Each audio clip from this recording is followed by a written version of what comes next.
உதத்மார்த்தாதிகம் கர்ம நிகிலம் ஏன சூத்ரிதம் தஸ்மை சமஸ்த வேதார்த்த விதே விகணசே நமக. வக்ரதுண்ட மகாகாயா சூரியகோடி சமப்பிரபா நிர்விக்னம் குருமே தேவா சர்வகாரேஷு சர்வதாம். யோகப்பட்டேன பத்தாங்கம் திரிநேத்திரம் சாந்த விக்கிரகம் தியாயே சமஸ்த தோஷக்னம் வாதாத்மஜ மகல்மஷம் கிருஷ்ணம் வந்தே ஜெகத்குரு.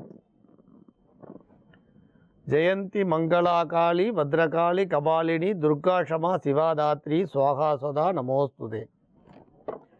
குரு பிரம்மா குரு விஷ்ணு குருதேவோ மகேஸ்வரகா குரு சாட்சாத் பரம்பிரம்மா தஸ்மை ஸ்ரீ குரவே நமக. அஸ்மத் குருவியோ நமக. விகணச மகா குரவே நமக. அனுமன் சுவாமிகள் ஆசிகளுடன்.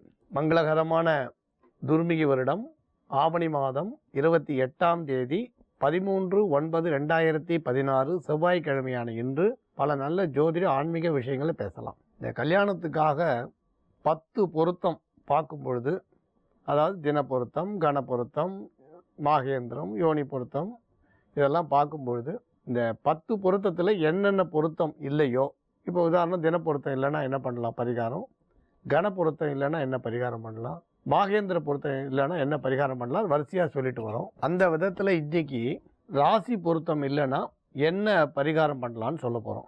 அதாவது நீங்கள் பெண் ஜாதகத்தையும் பையன் ஜாதகத்தையும் பொருத்தம் பார்க்குறீங்க. அதில் ஜோதிடர் வந்து இந்த பொருத்தம் இல்லை இந்த பொருத்தம் இல்லைன்னு சொல்லும்போது எந்த பொருத்தம் இல்லையோ அதுக்கான பரிகாரத்தை இப்போ சொல்லிட்டு வரோம். அந்த தின பொருத்தம், கண பொருத்தம், மாகேந்திரம் வரிசையில் இன்றைக்கி ராசி பொருத்தம் இல்லைன்னா என்ன பரிகாரம் பண்ணலான்னு சொல்ல போகிறோம். இந்த ராசி பொருத்தம்ன்றது பொதுவாக பார்த்திங்கன்னா 27 நட்சத்திரம். இந்த 27 நட்சத்திரத்தில் ஒரு ராசிக்கும் 9 பாதம்னு எடுத்துக்கலாம். எப்படின்னா அஸ்வினி 4 பாதம், உங்களுக்கு புரியணும்னு சொல்கிறேன், பரணி 4 பாதம், கிருத்திகை 1 பாதம் மேஷ ராசிக்குள்ளே அடங்கும். அதாவது அஸ்வினி 4 பாதம், பரணி 4 பாதம், கிருத்திகை வந்து முதல் பாதம். அதே மாதிரி தான் அடுத்து ரிஷப ராசிக்கு போனீங்கன்னா கிருத்திகை வந்து 2, 3, 4 பாதம், அடுத்து ரோகிணி 4 பாதம், 8 பாதம், அப்புறம் மிருகசீரிஷம் 1ஆம் பாதம், 2ஆம் பாதம். ஆக ஒரு ராசிக்கும் 9 பாதம் வரும். இப்போ நீங்கள் மேஷ ராசி பொண்ணு, இப்போ ரிஷப ராசி பையன்னும் பொழுது ராசிக்கு 2ஆவதாக வருது. இப்போ என்ன சொல்லுவான்னா மேஷ ராசிக்கு ரிஷப ராசி பையன் ராசி 2ஆக வருது, ராசி பொருத்தம் இல்லை இப்படி சொல்லுவான். இப்போ இந்த ராசி பொருத்தம் இல்லை, நீங்கள் அதெல்லாம் புரட்ட வேண்டாம். ராசி பொருத்தம் இல்லைன்னு ஜோதிடர் சொல்லிட்டாரு வச்சுக்கோங்க.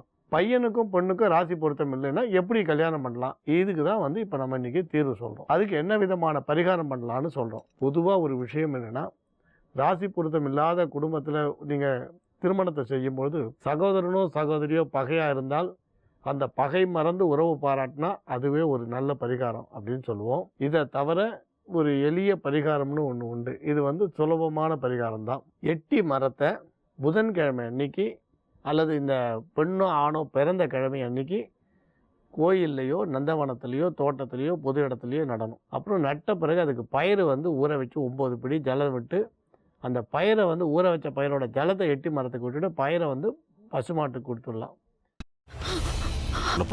சொல்றதுக்கு வேற ஏதாவது நான் ஏமாத்தி எல்லாத்தையும் என்கிட்ட இருந்து பரிசையே தான் பண்ணிருக்கேன். ஏன் இப்படி பண்ண? யார் மேலேயாவது உயிரியே வச்சிருக்க முடியாதா?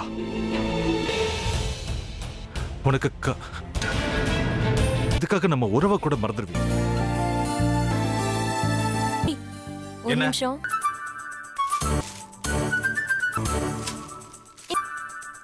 என்ன செப்பல்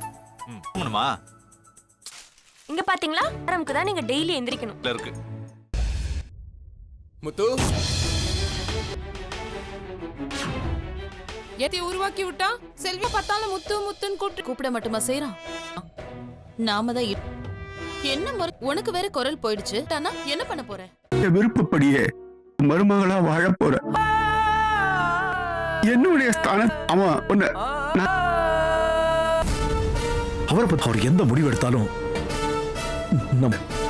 நீயே முடிவு வாடா.